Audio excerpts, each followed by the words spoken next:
প্রিয় দেশবাসী, আসসালামু আলাইকুম রহমতুল্লাহি বারাকাতুহু। আজকে আমি অত্যন্ত বেদনার সহিত একটি ভিডিও করতে বাধ্য হয়েছি, যেটা আপনারা শেষ পর্যন্ত শুনে তারপরে মন্তব্য করবেন আশা করি। সেটা হলো, আজকে বাংলাদেশের রাজনীতি কোন দিকে যাচ্ছে। আমি একটা ছোট্ট রাজনীতি বিশ্লেষক হিসেবে আমি আজকে যা অবলোকন করেছি, অনুধাবন করেছি তা আপনাদের সামনে উপস্থাপন করব। সেটি হচ্ছে, বাংলাদেশের রাজনীতি কোন দিকে যাচ্ছে। বাংলাদেশের রাজনীতিটা কিন্তু আজকে লক্ষ্য করবেন, একটি সরকার, নতুন সরকার সবেমাত্র গঠিত হয়েছে, বয়স ১০০ দিন। ১০০ দিন পূর্ণ হলো। তো ১০০ দিনে একটা সরকারের সফলতা এবং ব্যর্থতা কিন্তু এটা বোঝার কোনো অবকাশ নেই। তবে ১০০ দিনের কার্যকলাপ চিন্তা ভাবনা করলে এবং বিরোধী দলের যে কার্যকলাপ, ২ টা বিশ্লেষণ করলে এখানে স্পষ্টত একটা জিনিস প্রমাণিত হয়ে যায় যে কে কী চাচ্ছে। সরকার কী চাচ্ছে আর বিরোধী দলে তারা কী চাচ্ছে। তো এটিই আমার আজকের বিশ্লেষণ। সেটা হলো, বাংলাদেশে বিরোধী দল, আজকে ২ টি দল মিলে একটি বিরোধী দল হয়েছে। সেটা হলো এনসিপি এবং জামাত। তারা কিন্তু সরকার প্রথম দিন থেকেই সরকারকে তারা উৎখাতের হুমকি দিচ্ছে এবং তারা কোনো রকম সহযোগিতা করছে না, বরঞ্চ তারা এই সরকারের বিরুদ্ধে বিভিন্ন রকম প্রপাগান্ড করে যাচ্ছে।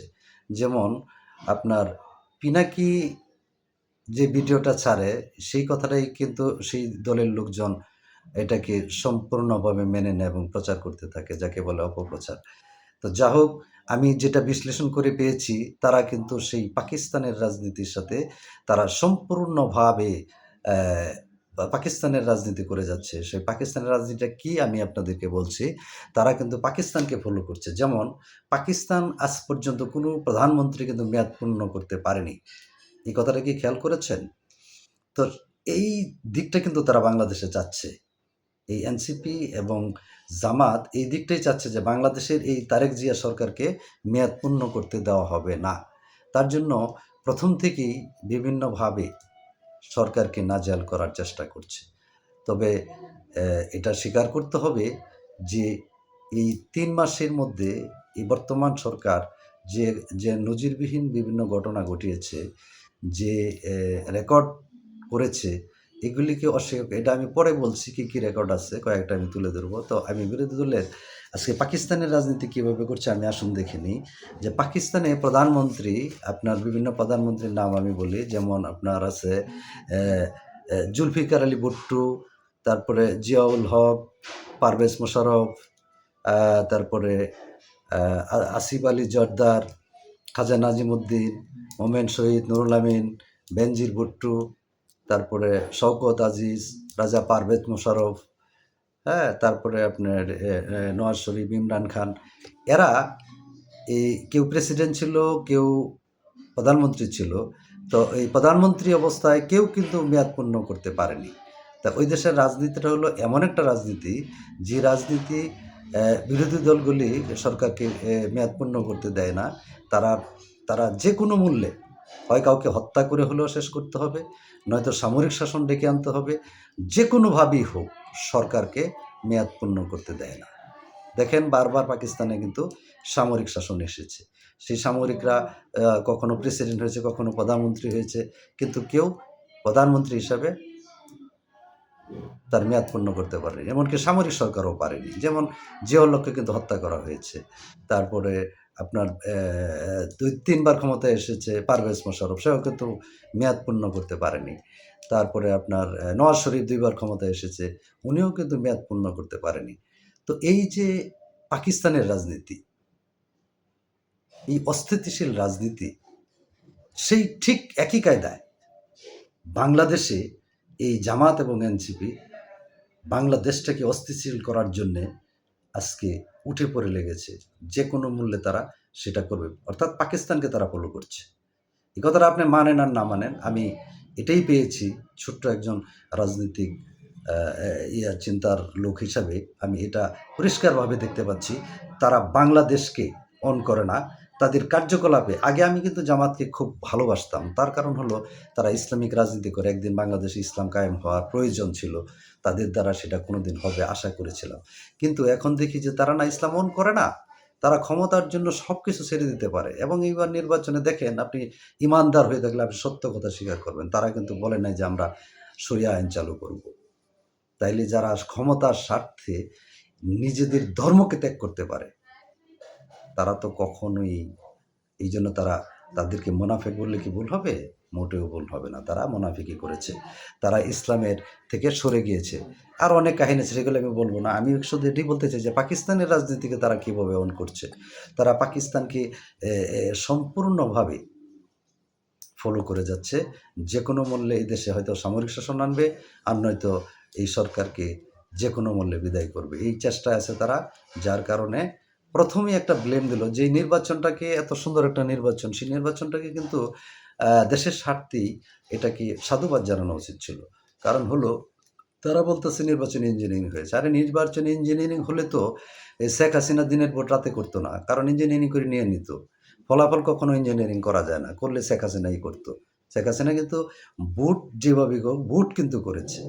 কিন্তু ফলাফল ওটা ইঞ্জিনিয়ারিং করা যায় না। কারণ ওইখানে বিরোধী দল এবং বিরোধী দল এবং সকল দলের প্রতিনিধি থাকে। যাক, তো আজকে দেশের সুষ্ঠু রাজনীতির জন্য সেই নির্বাচনটাকে যদি সাধুবাদ জানাইতো বাংলাদেশে একটা নতুন ইতিহাস হইতো। কিন্তু সেটাকে তারা বিতর্কিত করেছে। যা হোক, কথা হলো এই ক্ষমতার জন্য তারা সবকিছুই পারে। এটা আজকে প্রমাণিত। তারা ইসলামকেও ছেড়ে দিতে পারে। যার কারণে আজকে বাংলাদেশকে অস্থিতিশীল করার জন্য তারা প্ল্যান করে যাচ্ছে। বিভিন্নভাবে প্ল্যান করে যাচ্ছে। নয়তো আপনি যারা আজকে কি বলবো আমি যে মালিকের বাড়ির লেট্রিন সাফ করতো যারা, তারা আজকে বড়, বড় কথা বলে। তারা রাজনীতিতে ঢুকে গেছে। আচ্ছা, রাজনীতি করতে গেলে কিন্তু হঠাৎ করে রাজনীতি হয় না। রাজনীতির একটা ব্যাকগ্রাউন্ড লাগে। এটা কি আপনি অস্বীকার করবেন? যে হঠাৎ করে কেউ রাজনীতিতে বড় নেতা হয়ে যায় না। তার প্রত্যেকের কিন্তু ব্যাকগ্রাউন্ড আছে। আজকে দেখেন অমুক মন্ত্রীর ছেলে এমপি, অমুক নেতার ছেলে এমপি অথবা অমুক নেতার ছেলে বংশধররা তারা আজকে বিভিন্ন পদে অধিষ্ঠিত আছে। তো একেবারে কিন্তু কেউ উড়ে এসে জুড়ে বসে নাই। কিন্তু একটা দল আজকে দেখেন তারা আপনার ২৪-এর অভ্যুত্থানের নায়ক দাবি করে তারা এখন যাচ্ছে তাই বলে যাচ্ছে। অর্থাৎ তাদের তো রাজনৈতিক ব্যাকগ্রাউন্ড নাই। তারা কিন্তু সরকারের পতনের রাজনীতি করে তারা এখানে এতে আসে নাই। জুলাই আন্দোলন কিন্তু সরকারের পতন আন্দোলন ছিল না। পরবর্তীতে সেটা রাজনৈতিক দলের অনুরোধে হোক, টাকার মাধ্যমে হোক, যেমনিই হোক তাদেরকে এক দফায় নিতে বাধ্য করেছে এবং তারা সেইখানে এক দফাতে হয়েছে। কারণ তখনও তাদের ফেরত যাওয়ার আর কোনো রাস্তা ছিল না। এমন একটা পরিবেশ হয়ে গেছিল যে তখন তারা যদি নেতৃত্ব নাও দিত, জনগণ কিন্তু আর ঘরে ফিরে যেত না। হ্যাঁ? যখন ৬ জন সমন্বয়ককে ধরা হলো, তখন কিন্তু ধারণা করা হয়েছিল যে আন্দোলন শেষ হয়ে যায়। তখন কিন্তু রাজনৈতিক দলেরা সব আরও কঠিনভাবে সংগঠিত করেছে। সংগঠিত করে নিয়ে ব্যবস্থা করেছে যে তাদেরকে যদি না ছাড়া হতো, তাইলে কি আন্দোলন শেষ হয়ে যেত? মোটেও শেষ হইত না। আন্দোলন চলতই। কারণ হলো এটা তখন রাজনৈতিক আন্দোলন হয়ে গেছে। তো যাই হোক, এখন আমার কথা হইলো আজকে যারা আপনার এই বড়, বড় কথা বলছে তাদের কিন্তু বংশগত রাজনীতিবিদ নাই। এই বাংলাদেশ সরকারের বাংলাদেশে একটা অ্যা আ নতুন গভর্নমেন্ট যেটা যার এখনো বুঝার মানে যাকে এখনো দেখার বা বুঝার কোনো বয়স হয়নি। একটা সরকারকে দেখতে গেলে ১ বছর লাগে। এর আগেই বলতেছেন তাকে উৎখাত করা হবে, তাকে পিটিয়ে মাজা ভাঙা দেওয়া হবে। এগুলি কি? এগুলি কোন জাতের ভাষা? কোথায় থেকে এই রাজনীতি আসলো? কেন আসলো? এই প্রশ্নের জবাব কিন্তু জাতি চায়। যেখানে সরকার ২ মাসে আজকে ৩ মাসে এই সরকার কিন্তু কি না করতেছে, তার আচার ব্যবহার, তার থেকে কোনো ত্রুটি আছে? সে সবার বাসায় গিয়েছে। এ তো বাংলাদেশে তো নতুন ইতিহাস করেছে তারেক জিয়া। যে ইতিহাসকে আপনার পূর্বে কখনোই ছিল না। একদিনের জন্যও ছিল না। একজন দর্শকের বাড়ি যাওয়া, এটা প্রধানমন্ত্রী, এটা কি কল্পনার কথা? এগুলি কি অ্যাপ্রিশিয়েট করার কথা নয়? এবং তিনি বিচারের আশ্বাস দিয়েছেন। এগুলি কি অ্যাপ্রিশিয়েট করার মতো নয়? আচ্ছা, গরিবের মধ্যে ফ্যামিলি কার্ড, কৃষকের মধ্যে কৃষক কার্ড দিতেছেন। এগুলি কি অ্যাপ্রিশিয়েট করার মতো নয়? তারপরে আপনার বিদ্যুৎ খাতে আপনার সারচার্জ বাতিল করেছে। এগুলি কি জনগণের কল্যাণ নয়? ছাত্রদের পুনর্ভর্তি, সেশন ফ্রি বাতিল করেছে। এগুলি কি কল্যাণ নয়? হ্যাঁ? ১,০০০ টাকা ১০,০০০ টাকা ঋণ মুকুব করেছে, কৃষকদের মুকুব করেছে। এটা কি জনকল্যাণ নয়? আজকে ছাত্রদের মধ্যে ছাত্রদের ড্রেস দিবে অথবা জুতা দিবে, এগুলি কি জনকল্যাণ নয়? হ্যাঁ? তারপরে সংসদে আপনি দেখেন লা ইলাহা ইল্লাল্লাহ যে ইয়াটা আপনার যেখানে প্রধানমন্ত্রীর ছবি থাকে, রাষ্ট্রপতির ছবি থাকে, সেখানে লা ইলাহা ইল্লাল্লাহ স্থাপন করেছেন। এটা কি অ্যাপ্রিশিয়েট করার মতো জিনিস না? এটা কি চারটিখানি কথা? সারা বিশ্বে কই বিদ্যাঙ্গুলি দেখিয়ে তিনি এই কাজটা করেছেন। এটা কিন্তু চারটিখানি কথা নয়। কই আজকে ইসলামিক দলরা তো তার জন্য ইয়ে করল না, তাকে অভিনন্দন জানালো না। আজকে জামাত যদি সত্যিকার ইসলামের দল হইতো তাহলে তাকে অভিনন্দন জানাইতো, কিন্তু তা তারা করেনি। আপনি প্রতিবন্ধীদের সকল দাবি তারেক জিয়া মেনে নিয়েছেন, এটা কি কল্যাণ নয়? কি কল্যাণ স্যার আপনার কি? পদ্মা ব্যারেজ নির্মাণের পরিকল্পনা করেছে, ভারতকে বিদ্যাঙ্গুলি দেখে। আর কি চান আপনারা? এর কি ভারত বিদ্বেষী হলো না? ভারতকে আজকে পদ্মা ব্যারেজ নির্মাণ করলে ভারত কিন্তু এতে উঠবে, তাদের পানি যায় এতে উঠবে, তাদের গড়ে উঠবে। সেই কাজ যদি তারেক জিয়া হাতে নিতে পারে তাহলে আর ভারত বিদ্বেষী কি প্রমাণ লাগে আপনার কাছে? এগুলি তো অ্যাপ্রিসিয়েট করে না কেউ। তারপরে রূপপুর বিদ্যুৎ কেন্দ্রের আপনার তিনটা ইউনিটকে চালু করার জন্য তারেক জিয়া নিজে অর্থ প্রদান করেছেন, যে দ্রুত যাতে 3টা ইউনিটকে মেয়াদ হওয়ার আগেই এটা যাতে চালু করে দেয়। তো এটা কি একটা দেশের জন্য কাজ নয়? সকলের সাথে মিলেমিশে উনি চাচ্ছেন দেশটাকে সুন্দর এবং ইয়ে করার জন্য, কিন্তু তারা কতিপয় জামাতের লোক তাকে কি ভুয়া ভুয়া স্লোগান দিচ্ছে। আরে 2-4-5 লক্ষ লোকে ভুয়া স্লোগান দিলে তো সরকার পড়ে যাবে? এটা কি কোন জাতের কথা? 5 লক্ষ লোক রাস্তায় দাঁড়ালে কি পড়ে যাবে? বিএনপির লোক কি কম আছে? তো বিএনপির লোক 5 লক্ষ নামলে দেশে কি হবে? এগুলি তো কাম্য নয়। তারেক জিয়াকে ভুয়া ভুয়া কয়ে খুব বিশাল একটা কাজ করে ফেলেছেন না? ইতিহাসে নিন্দা করে আরো নিক্ষিপ্ত হবে। আজকে যদি তারেক জিয়া বলতো যে এদেরকে গ্রেপ্তার করো, তাইলে একটাকে খুঁজে পাওয়া যেত না। তাহলে হয়তো কি বলতো এই যে শেখ হাসিনার মতো স্বৈরাচার হয়ে গেছে। কিন্তু তারেক জিয়া তা করেননি। এটা তো অ্যাপ্রিসিয়েট করে না কেউ। তারপরে আপনার সরকারি কর্মচারীদের জন্য পে স্কেল দিবে। এইটা রাষ্ট্রের জন্য একটা বিরাট বিরাট কিছু। একটা পে স্কেল দেওয়া, এটা চারটিখানি কথা নয়। সেটাও উনি নীতিগতভাবে সিদ্ধান্ত নিয়েছেন। তাহলে আপনারা আর কি চান সরকারের কাছে? কি করলে আপনারা খুশি হবেন? এই প্রশ্নটা আমার রয়ে গেল, আপনাদের প্রতি জবাব দিবেন। সরকার কি করলে আপনাদের খুশি হবে? আইনশৃঙ্খলার অবনতি? হ্যাঁ, কিছু, কিছু জিনিস আছে যেগুলো ব্যক্তিগত অপরাধ। ব্যক্তিগত অপরাধ তো কারো ঘরে বসে কি উনি প্রধানমন্ত্রীকে পাহারা দিবে? দেওয়া সম্ভব? আজকে দেখেন বেশ কয়েকটা ধর্ষণের ঘটনা ঘটেছে। এগুলি তো ব্যক্তি পর্যায়ের অপরাধ। ব্যক্তিগত পর্যায়ের যে অপরাধের দায়িত্ব কিন্তু সরকার করতে পারে না। এগুলি হ্যাঁ, সরকার বিচার না করলে সেটা সরকারের ত্রুটি। যেমন আজকে কিন্তু বাংলাদেশের ইতিহাসে নজিরবিহীন বিচার হচ্ছে, যেখানে ২৯ কার্যদিবসে একটা লোকের দর্শকের ফাঁসির রায় হয়ে গেছে। তা আপনারা কিভাবে বলবেন যে আজকে এই সরকার সচেষ্ট নয়? স্বরাষ্ট্রমন্ত্রী বাংলাদেশের ইতিহাসে একজন যোগ্য স্বরাষ্ট্রমন্ত্রী, কিন্তু তাকে পিনাকি বলেছে ও ভারতের শিলংয়ের রাজনীতি করে, এই জামাতও বলতেছে হ্যাঁ শিলংয়ের রাজনীতি করে। তারেক জিয়া নাকি তার কাছ থেকে রাজনীতি শিখে। আরে তারেক জিয়া নাকি তার কথায় উঠে বসে। আরে তারেক জিয়া কি জিনিস এখনো কি আপনারা চিনতে পারেননি? যিনি বলছে আই হ্যাভ এ প্ল্যান। তুমি কোন মন্ত্রণালয় কিভাবে চালে, দেশ কিভাবে চালবে, কোন দেশে কটা পুকুর লাগবে সেই প্ল্যান তিনি করিয়ে আসছেন। কোন নদী খনন করতে হবে, কোন খাল খনন করতে হবে, কাকে কি দিতে হবে, উনি এগুলো সব পরিকল্পনা করে আসছেন। সেখানে সালাউদ্দিনের কথা শুনতে হবে। সালাউদ্দিন তো একটা মন্ত্রণালয়ের দায়িত্বে শুধুমাত্র। আর তারেক জিয়া সারা বাংলাদেশের সিদ্ধান্ত দিয়ে থাকে। সুতরাং ফটফট করলেই যদি আপনারা মনে করেন যে তারেক জিয়া কথা না বললেই যদি মনে করেন তারেক জিয়া কিছু না, তো এগুলি হলো অপপ্রচার। এগুলিকে বলে প্রপাগান্ডা। প্রপাগান্ডার মাস্টার হলো আজকের এই বিরোধী দল। আমি এটাই বলতে চাচ্ছি যে বাংলাদেশে ইতিহাসে পাকিস্তানকে এই দেশে প্রমোট করার চিন্তা ভাবনা করা হচ্ছে। এটাই ফাইনাল, এটাই সঠিক। কিন্তু এরা সেটা করতে পারবে না। এটা পাকিস্তান নয়। আজকে দেখেন দুঃখজনক কথা, ৭১কে বাদ দিতে চায়। আরে জন্মকে বাদ দিলে তোমার কি থাকে? ৭১ আওয়ামী লীগের জিনিস? ৭১ কি কোনো দলের? ৭১ আমাদের সারে। ৭১ হয়েছে বিধায় তো আজকে হাসিনা আসছে, হাসিনাকে খেদায় আমরা আরেক সরকার গঠন করতে পারতেছি। তো ৭১ না আসলে কি তুমি পাকিস্তানের করতে পারতা? হ্যাঁ? ৭১ ছিল বলেই তো আজকে বাংলাদেশ নাম হয়েছে নাকি? তো বাংলাদেশ ৭১ না আসলে নাম হলো কীভাবে? এগুলি দুঃখজনক। এগুলি কোনো বিতর্কের বিষয় নয়। এগুলিতে বোঝা যায় যেমন আপনার ব্যারিস্টার আ আ কি কবির, কি কবির? সে যেভাবে পাকিস্তানকে প্রমোট করতেছে, যেভাবে সে বাংলাদেশের ইতিহাসকে অস্বীকার করতেছে, রীতিমতো রাষ্ট্রদ্রোহিতার মতো। নাসিরুদ্দিন পাটোয়ারি একটা সরকারকে বলতে পারে তার এই বয়সই তো হয় নাই এখনো। ৩ দিন শুক্র ৩ দিন হইছে তার বয়স।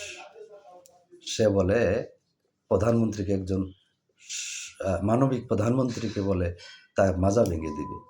তো তারেক জিয়া তো ভালো তার প্রমাণ দিয়েছে। তার কারণ হলো দেখেন এই পাটোয়ারির বিরুদ্ধে যে মামলা করছে তাকে বহিষ্কার করা হয়েছে দল থেকে। আর কি করলে এই বিরোধী দলকে খুশি করতে পারবে তারেক জিয়া? তো তারেক জিয়া তো মনে করতেছে না, তারা মনে করতেছে তারেক জিয়া বিরোধী দলকে তোয়াজ করতেছে। এটা তারেক জিয়ার নমনীয়তাকে, ভদ্রতাকে তারা দুর্বলতা হিসাবে নিচ্ছে। যার কারণে এখন জাতা বলে বেড়াচ্ছে। এই যে রাশেদ মোশাররফ, রাশেদ প্রধান কি বলে ফেলাইছে? তোর মতো ছেলে বেটা কয়দিন হইছে বয়স? এক থাবড় দিলে আরেক থাবড়ের জায়গা থাকবে না। তুই বড়, বড় কথা কস বেটা। তুই যে জুলাইয়ের আন্দোলনে কোথায় ছিলি? এগুলি তারেক জিয়ার দুর্বলতা আমি মনে করি। কারণ হলো উনি এই দুর্বলতার সুযোগগুলি দিচ্ছেন। হ্যাঁ, দিচ্ছেন একসময়।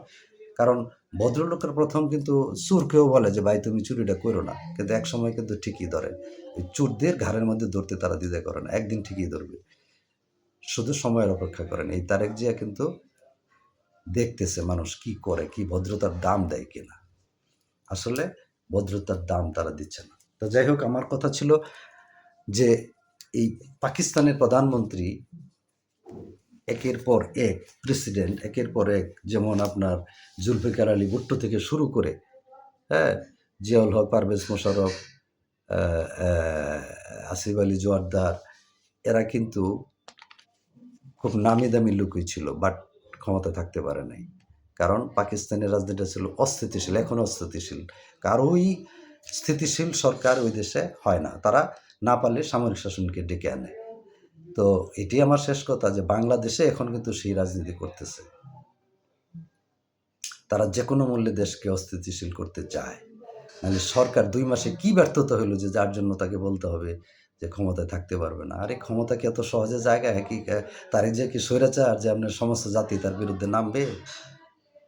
যে তারেক ক্ষমতাচ্যুত করে দেবেন। যে নির্বাচিত সরকারকে কোনোদিন হটাইতে পারছে কেউ? ইতিহাসে আছে? আপনি হাসিনার সাথে তুলনা দিচ্ছেন কেন? হাসিনা স্বৈরাচার ৩ বার ভোট দিয়েছে, অবৈধ ভোট। তারেক জিয়া ২ বার অবৈধ ভোট দিলে তারপরে তার নামাইতে পারবেন। বৈধ অবস্থায় তার নামাইবেন, দেশটা কি মগের মূল্য? সুতরাং আমি আহ্বান করব এইসব ফালতু রাজনীতি থেকে ফিরে আসুন। কারণ আজকে তারেক জিয়া আছে বলে আপনারা বিরোধী দলে আছেন। আর যদি ফাঁক-ফোকর করে দেন তাহলে কিন্তু আপনাদের অস্তিত্ব থাকবে না। এই দেশে আপনারা এনসিপির কথা বলি বিশেষ করে আপনারা বিএনপির ছত্রছায়ায় থাকতে হবে। এই কথাটা কিন্তু মনে রাখেন। কারণ বিএনপি ছাড়া আপনাদের টেকেন দিবে না কেউ। That is final. কেউ পারবেও না। সুতরাং বুঝে শুনে রাজনীতি করেন। এটি আমার ফাইনাল কথা। আমার ভিডিওটি যদি আপনার ভালো লাগে তাইলে আমাকে একটু সাবস্ক্রাইব করবেন, লাইক করে জানিয়ে দিবেন। আর যদি ভুল বলে থাকি সেটাও বলবেন। তবে আমার কথা হইল আপনারা সত্যকে সত্য বলুন, কালোকে কালো বলুন। এটি আমার অনুরোধ। এই পাকিস্তানের রাজনীতি যাতে বাংলাদেশে না হয়। কারণ পাকিস্তান একটি অস্থিতিশীল দেশ। এটা তো স্বীকার করবেন যে পাকিস্তান একটা অস্থিতিশীল দেশ। সুতরাং পাকিস্তানকে এই দেশে প্রমোট করা যাবে না। ধন্যবাদ সকলকে। আসসালামু আলাইকুম রাহমাতুল্লাহি ওয়া বারাকাতুহু।